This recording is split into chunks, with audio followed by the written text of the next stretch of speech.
Ross, can we start? The noise around you continues all the time.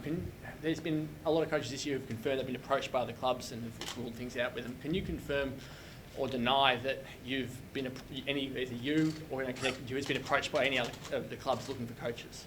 Yeah, look, the first thing, basically I'm here to talk about the game.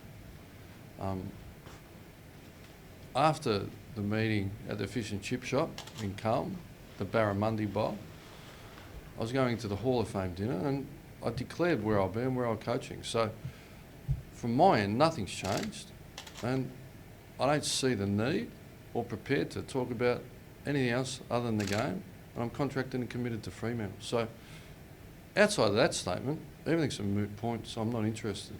It's going to be hard though, Ross. We're 6 weeks out from the end of the home away season. You've still got another. I like your maths, it's very good. Yeah. You've still got a long way to go on your contract. You're not being re-signed at the moment, but the talk has already started for you. Is it going to be hard for you? Is it going to be distracting? What's the talk that started? That other clubs are interested in you, possibility of you moving to other clubs? Look, there's lots of agendas being run. There's agendas to move me on and get me out of the club. Apparently there's noise that I'm required in Melbourne.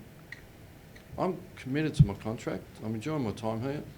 Really close to Nathan and the leadership group. Our players fought on like caged lions on the weekend. We've really improved. We've got some significant big man injury worries, but we're finding a way and we're one game out. So that's my focus. Ross, do you know who's running these agendas against you here? I've got no idea. Are you concerned about that? You think it's... No, I just get my back up and work harder. That's all I do. I find I'm best when I focus on my work because the only thing we can control. It's all noise. It's all hyperbole.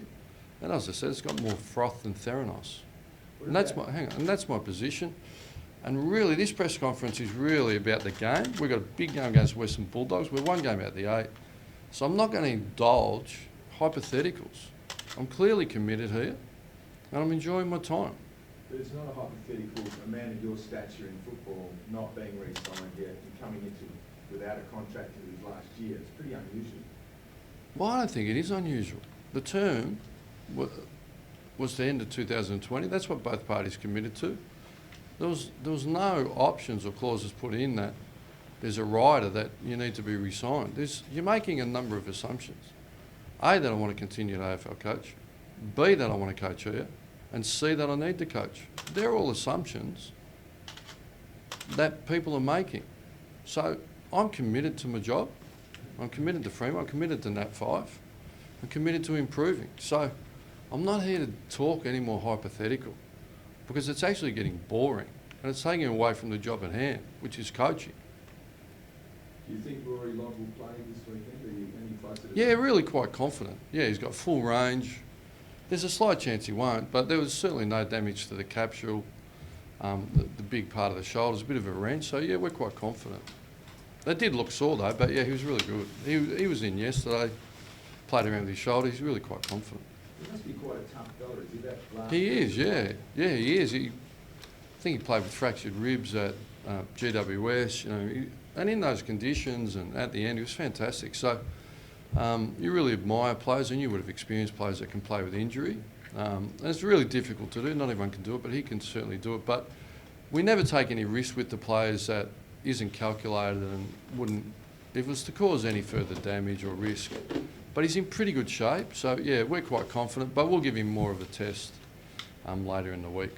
Is it frustrating that some of these great efforts aren't being acknowledged because of what else is going around you? Like Brayshaw's last quarter, unbelievable, Yeah, he was really good. Yeah, there's no frustration. Look, we really enjoy. Well, that's what you sign up for. So if you guys aren't here and the cameras aren't here, the interest in the game and the passion in the game, and it's certainly magnified in a two-team town. Well, I understand that, but that's really been enjoyable. Like life's pretty humdrum otherwise. So, it's a privileged position. Enjoy the challenge. Sign up for it.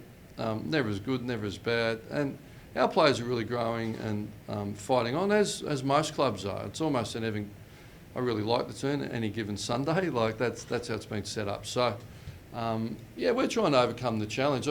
Sydney had come off an inconsistent performance. They they come over with a real ferocity, but we're able to match that and see it out. So we still need to improve in a number of areas. We understand that, but we're excited to go and play the Western Bulldogs at Marvel Stadium. I think the roof's shut. We get our captain back. We're pretty sure of that. So it's exciting times still for us. It's good to be alive in the season. And, you know, even in the losing, I thought our efforts were really strong. What boxes does Nat need to tick to guarantee that he plays? Yeah, well, I don't tick him. He's just availability. Yeah, it was an infection. He's on top of it. He's bouncing around. You'll see him out there today. So from there, it's pretty smooth sailing. Yeah. Is this a bit of an elimination final in terms of getting to the top 8?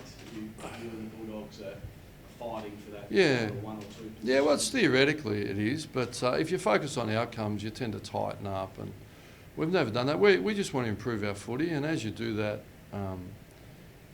the results take care of themselves. So get the process right, train hard, try and get availability, and really, but within those, I thought Griffin Lyon was a really significant game with Griffin with his competing. It was great to see that acknowledged publicly, and you know, Gerard Healy is really respected commentator.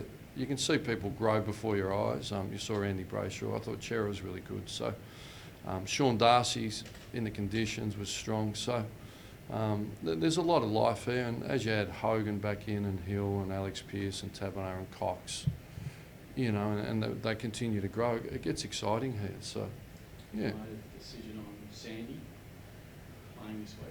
Look, he's probably more than likely. You know, he's pretty keen, and probably from his perspective, he's 100% in. But we'll look at it, and he hasn't played much footy. So, look, he was a real presence, wasn't he? And even at the end there. So, look, I love having him in the team, but we'll get to that. They're a really quick running team, the Bulldogs. So, but maybe it's just about bringing our strengths to the table, and we felt we were able to go in a bit more and play with a bit of penetration. So, probably needed some more composure at times.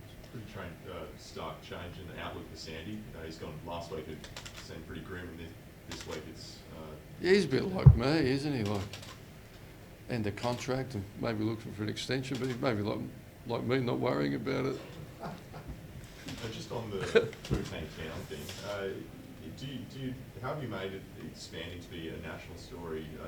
Your stay here in Fremantle, even though there is a lot more hyperbole when it is the 2-team town. Sorry, can you start that again? There was Sorry, a bit what have you made of this story's gone from your job here, not just being isolated to being a story in Perth, but now it's really consuming across the entire nation? Yeah, good. Well, hopefully circulation in all the outlets improves because of it. Ross, scoring. It's been an issue for you kicking goals the past few weeks. Yeah, it has. How are you going to improve that, do you feel? Yeah, put them through the sticks. 2-19 against West Coast wasn't ideal. Entries, we had them. It's been very difficult.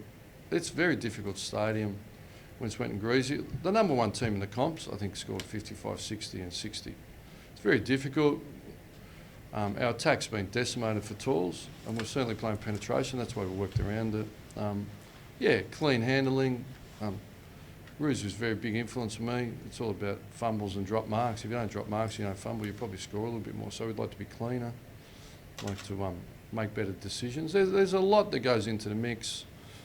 Early we couldn't get the ball back centre forward. After that we did. So yeah, it's certainly been a challenge, but everyone's had their peaks and troughs in form and scoring and defence. So yeah, we're just working our way through it. Does being under the roof in pristine conditions as opposed to Tassie wet at night make Well, it's a really difference to your interesting, Marvel. Last time I was there, they had the sprinklers on when we played Essendon. The roof was shut, but they had sprinklers on during the day, so it was still a bit greasy and slippery. So if they're listening, no sprinklers in the morning would be great. Joel Hamling's game last weekend didn't get any votes from the coaches. Is it hard not to ignore his performance? I don't know. Sometimes I get my coaching panel to do it, so I might have to check in with them. What did you I don't focus on individual efforts. I only see team. If I had my way, there wouldn't even be a best and fairest. Win and lose together. It's not about individual accolades. And quarter time, did you get stuck in the lift or take a long time just to get down? To the Yeah, no, the key wasn't working inside the lift. Sometimes the wrong key goes in, so we're a little bit delayed. That seemed very strange looking out and not seeing you out there. Did that affect your quarter time speech or preparations? Well, I don't make speeches. No, we're all stuck in there together. Bally was putting his 2 cents in. It was good. I thought our second quarter was all right. I think we came in even. Yeah. Look, sometimes Robert Walls was an influence as well. Don't talk when you don't have to. Sometimes players just know what's going on. The space between the ground and the coaching box has never been bigger without the runner. So the more space you give them at training and in games, the more the leadership grows. We thought there was some really good leadership from Taylor to Man at times, Andy Brayshaw. So, yeah, sometimes just let the players grow. I actually liked it. I'm thinking about good or bad, don't go down at quarter time. This is a light-hearted moment. Are you chuffed that the Saints are saying that they'd like to have you back? Are you chuffed about that? You're very good, Barrett. I feel like I've answered that question. I don't think we'll be revisiting that. I'm chuffed about your son. He's hanging off your white shirt. Anyway, have a good day, lads. Ta-ra.